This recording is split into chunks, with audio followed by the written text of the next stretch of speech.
Welcome to another part3 part video. Welcome to the next part of tr3 steering rack installation. Alright, so I've tightened up them bolts, I've closed the door, and I've set up some lights in here. I have some nice new lights up in the shop here, because to be honest, here was always very dull, so I went out and bought some nice bright ones, so I now have light here. So that was always a problem I had in here, is the lights were on the far side. So whenever the car was facing out and the bonnet was up around it, it was pitch black over here. So now I've light all over the garage.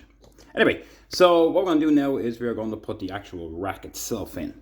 Very important thing to remember is you put this in, we're not going to tighten it down.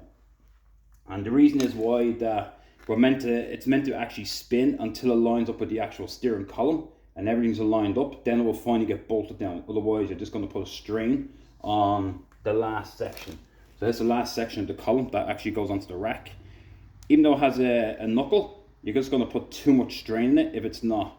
You want to keep it obviously as straight as you can. You don't want to have a bend in it, ideally. So having that at the right angle is obviously important.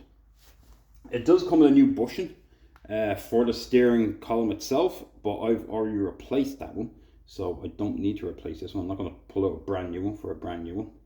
And I replaced it pretty recently. Okay, so what we're just going to do is we're just going to slide it in, and we're going to put the clamps on and just loosely hold it together, and then we'll start working on like the tie rod ends. So what we'll do is we'll just get this on. For this video it's going to be a short one. It's going to be getting the rack on, putting the clamps around it, hand tighten it, and then probably just putting the tie rod ends on the sides real loose, and that's it. And because obviously it's getting late, come to dinner time, and yeah, I want to get something else done. All right, so let's get cracking. So this is going to go in the same way as it came out, but because obviously this is the larger end, I'm going to push it in from the far side.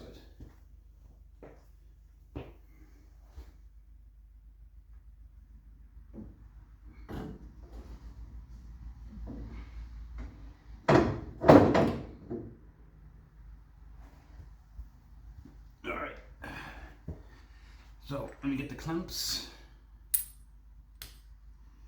and I should have 4 lock nuts and 4 washers. So 1, 2, 3, 4. Okay. I don't know how much of this you're going to see. So where does it sit on it? I wish I could show you underneath, but there is sort of 2 grooves. Rubber hose gets out of the way. The rack itself is offset. Let me show you actually. Go get you the rack now to show you. Hang on. Where it sits on it.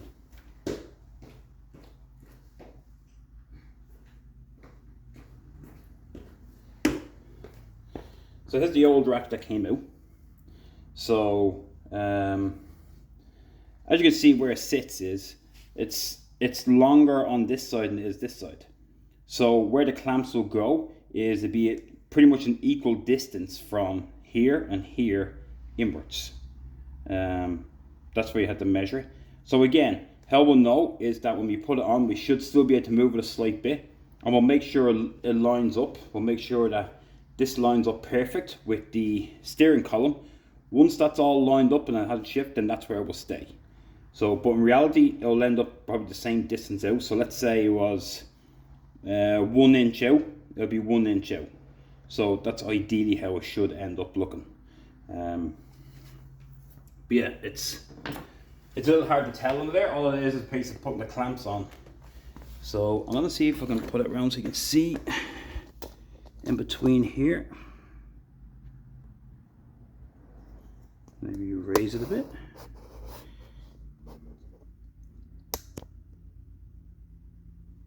All right.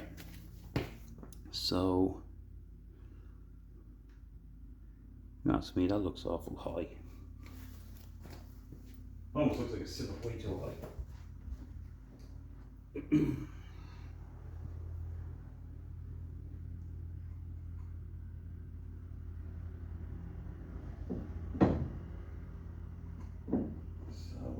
So up sitting roughly that direction there.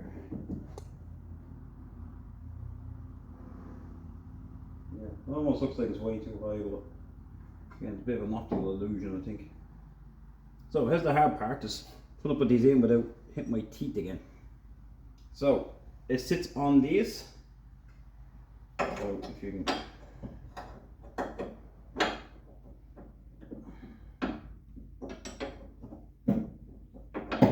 find a room. Oh.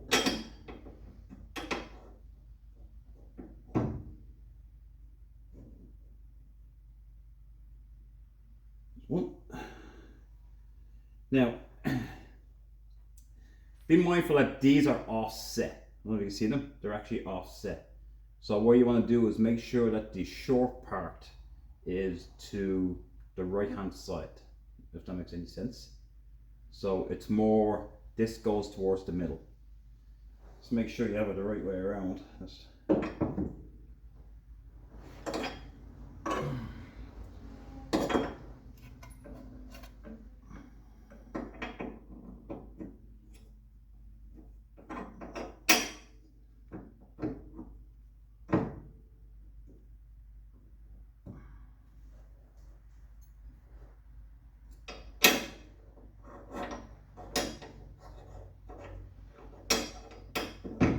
Double check the one I put it backwards myself.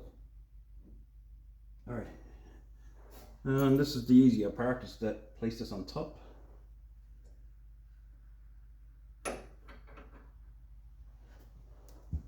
And put our U-bolt straight down.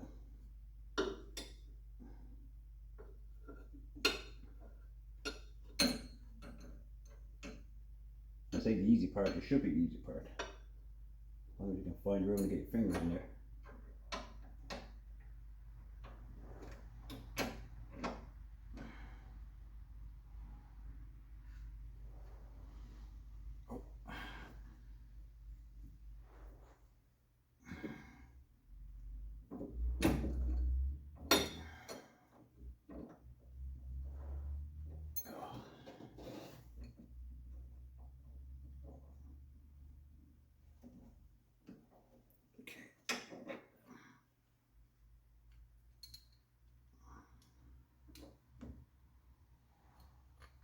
I'll have to hold it on the clamp first.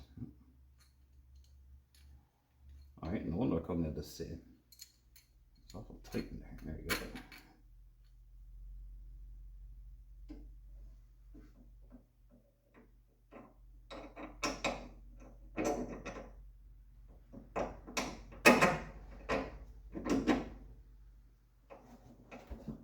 One. And again, I'll do the second. The other one is obviously it's easier to do this way. If you can't get it over, that's one thing. These sit in the middle, you can't really go wrong with this. So put it in first and then slip it over. Again, it's the only hard part is finding room for your fingers to fit through.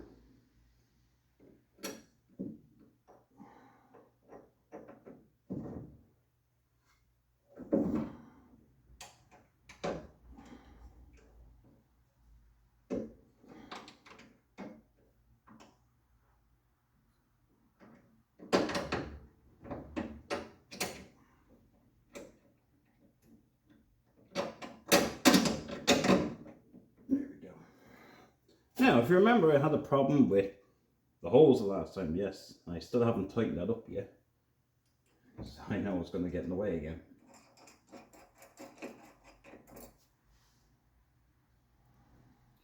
So I'm not even going to torque these yet, because I want to leave it as loose as I can to make sure that I can both slide left and right and go up and down for when I actually connect it to the steering column.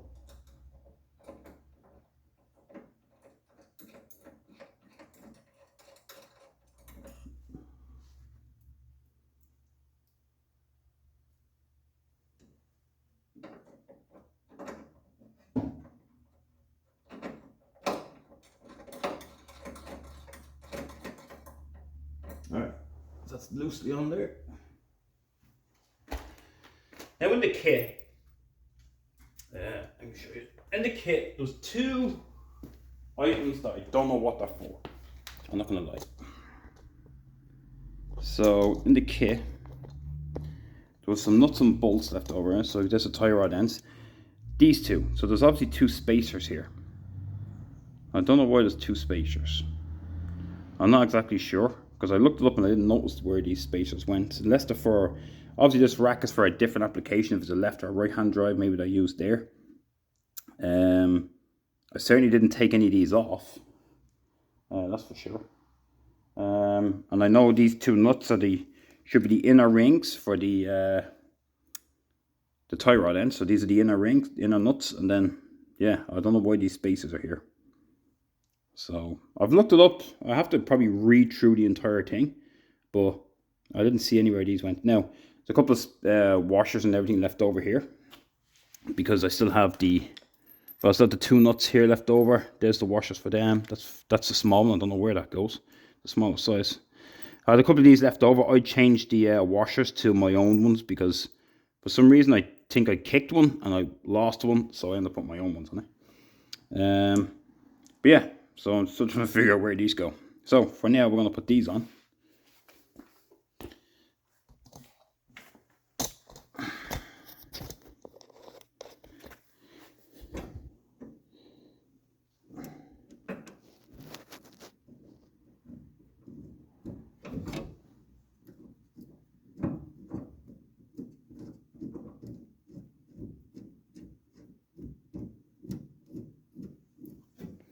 Now you wonder why it looks so high, because it still has to actually, when it's clamped down, it still has to actually, the joint itself still actually has to fold down.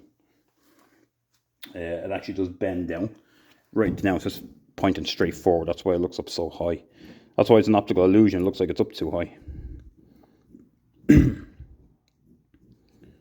Again, I can't really put them on until I get it actually tied down, because then I know which way it's going to bend.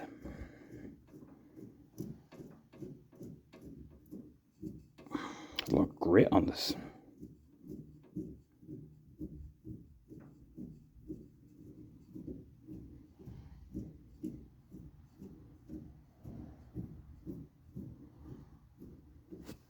So what I'm going to do is, obviously it's the one you get with is a greasable one. I'm just going to put it on.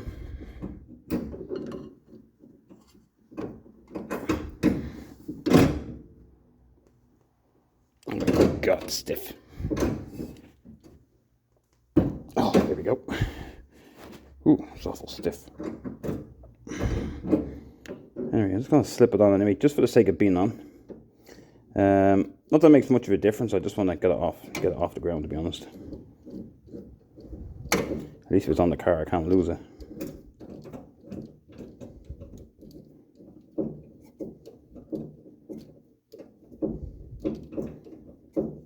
Alright, I'll just leave it like that. And then what it is that when I actually get the steering column done now, so I'll do on this tomorrow. When I get the steering column done,